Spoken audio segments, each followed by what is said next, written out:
do on your job. Once I understood that philosophy, it totally changed my life. I made my first fortune by age 32, starting at age 25. And I've made and lost a few fortunes since then. That one simple philosophy, that it's possible to multiply your income by 10, and then by 10, and then by 10, by 10. And here's the simple way to do it. Work harder on yourself than you do on your job. Here's how it was put to me. If you work hard on your job, you can make a living, which is fantastic. If you work hard on yourself, you can make a fortune, which is super fantastic. At age 25, I went to work on myself. The difference in my economic future was so startling, even in the early years, that I never went back to the old ways. I never went back to the old philosophy. I never went back to the old disciplines. I accepted the new ones, and it changed my life forever. Unbelievable. Here it is in philosophical terms. Just jot this phrase down. This is a good one. Success is something you attract by becoming an attractive person. Success is not something you pursue. Success is something you attract by the person you become, by becoming an attractive person. Now, what could you think of that would start to make you more attractive to the marketplace? This is such simple ABC stuff. Let me give it to you. Let me start with this. Jim Rohn's view of the 21st century. We've begun a new century, 21. We've begun a new millennium, number 7. Some scholars hold great significance to this 7th millennium, and I think it's probably true. It's going to be the most extraordinary time in the history of the human race, I think. And these opening years now of the new millennium and the new century, how could you take advantage of this extraordinary time in human history and make for yourself an extraordinary life? Because it's all possible.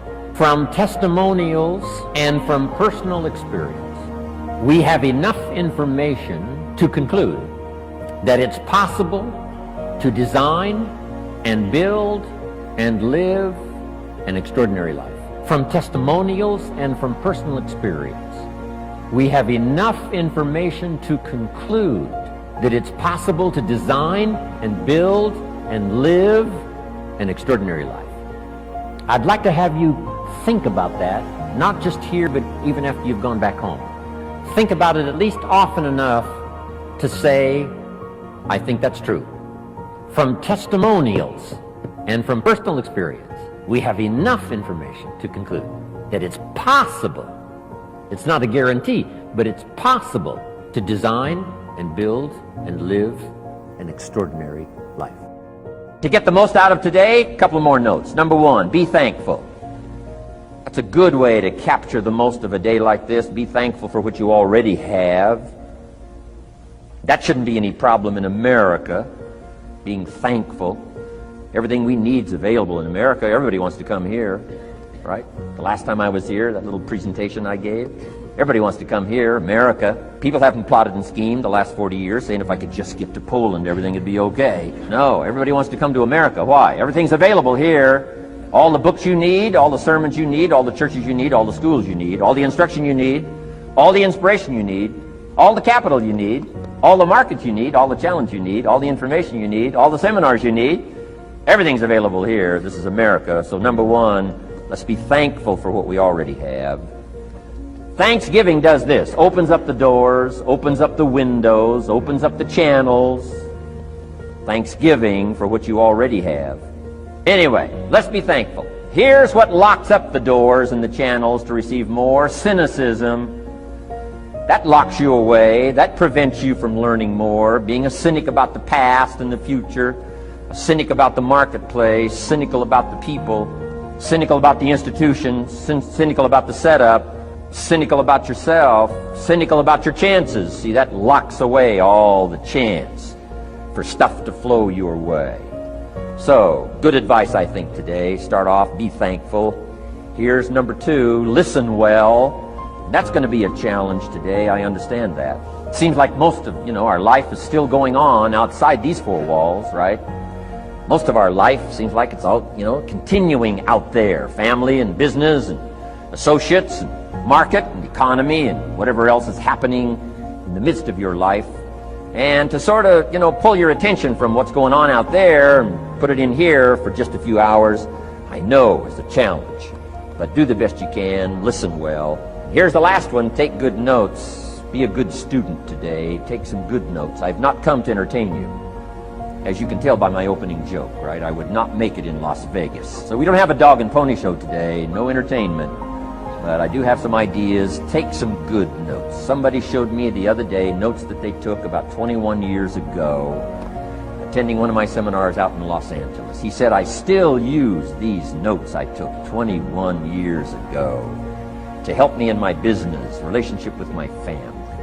So I'd like to have these notes that you take today become that valuable for you. Then it would be worth me making the investment to come and spend a portion of my life, my time, my energy here. And I want this investment I'm making here today to pay off. And one of the ways it can pay off for me is for you to take good notes and then go away and use whatever makes sense. Because what I feast on coming back around is the stories out of this audience today. Sure enough, 6 weeks from now, 6 months from now, 6 years from now, somebody's going to, by phone, by letter, by personal contact, walk up to me and say, the things you shared that day got me thinking. And I started making some changes, and let me tell you what's happened to my business, let me tell you what's happened to my sales career, let me tell you what's happened to my relationship with my family. See, that'll make it worth it for me. Not the money, the return. Something you can't buy with money. If somebody says, thank you for touching my life and taking the time to make the investment. And that's what I'm all about. So if you'll become a good student today, and here's the last note, don't be a follower, be a student. You'll be happy to know today we haven't come seeking disciples. We've got no movement for you to join. I'm just here to share some of my experiences, good ideas best I can. But I think that's good advice. Don't be a follower, be a student, right? Take advice but not order. Take information, but don't let somebody, order your life. Make sure what you do is the product of your own conclusion. Excellent note to make. Make sure what you do is the product of your own conclusion. Not to do what someone else says. Take what someone else says, process it, think about it, ponder it. If it makes you wonder, if it makes you think, then it's valuable. Then when you go take action, make sure that the action is not what somebody told you to do. Make sure the action is the product of your own conclusion. If you'll follow just a little bit of those simple guidelines, telling you the learning process can be speedy, swift, powerful. Your learning curve can go up, and then applying it to your business, your life, your family, conversations, equities of all kinds. You'll find some progress like I did that first 5 years when I met a teacher willing to share with me, turned my life around. Progress I couldn't believe happened for me. Here's the key formula for success. A few disciplines practiced every day. And those disciplines have to be well thought out.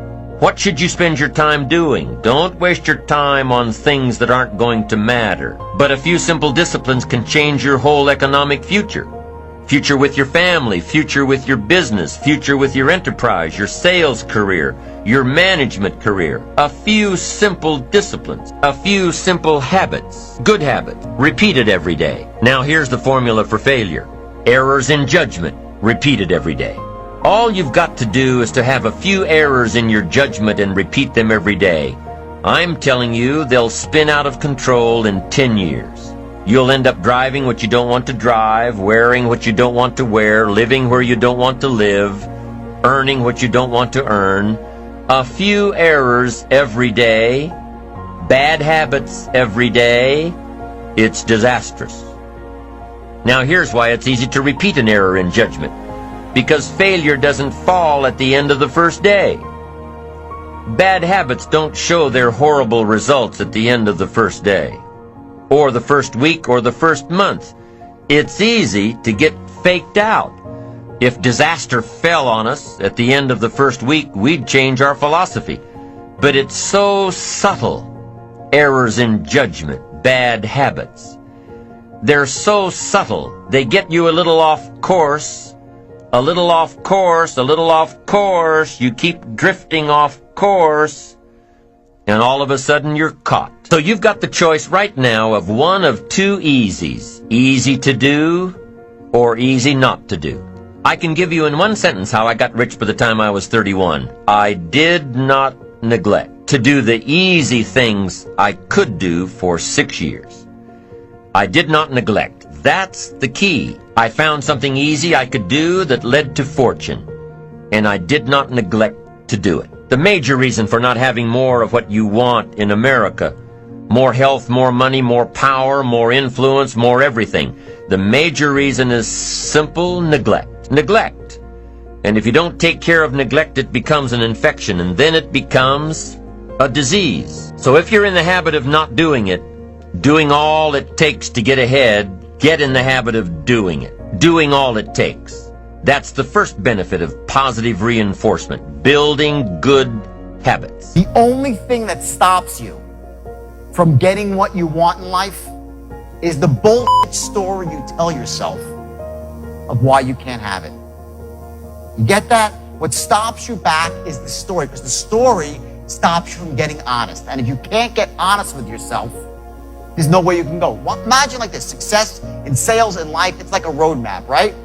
You know where you want to go, and you have this perfect strategy, the straight line to get there. It's a perfect strategy. It's going to get you there every single time. But if you don't know your starting point, if you're not getting honest with where you actually are, it doesn't matter how powerful the strategy is, and it doesn't matter how powerful your goal is. I'm going to ask you to set a goal today, right? A 60-day goal. And let's say you really set this goal, and I'll show you how to do it in a brilliant way. So it's visceral. So it makes you really feel it. You see it, you sense it, you smell the goal. That's step one. I'm going to teach you the straight line, which is your strategy to get to your goal. But if you're not honest with where you are right now, your starting point, the map is worthless. There's three things that you need to know: where you are, where you want to go, and how you're going to get there. Those are the three things you must have to take advantage of any opportunity. I'm going to give you the strategy. I'm going to ask you to tell me exactly where you want to go for yourself.